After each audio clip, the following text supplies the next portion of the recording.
How to fix Steam Deck keyboard not appearing. 1. Power cycle your internet router and your Steam Deck. 2. Test your internet connection. 3. Visit the Steam status page. 4.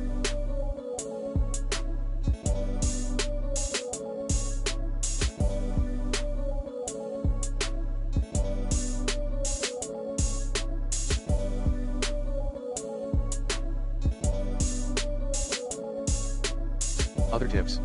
Switch between desktop and game mode. Update your device firmware. Reset Steam Deck.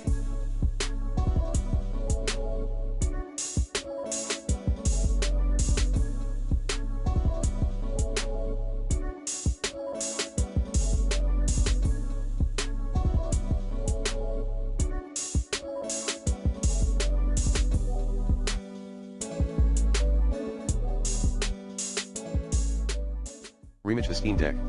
Try a different keyboard.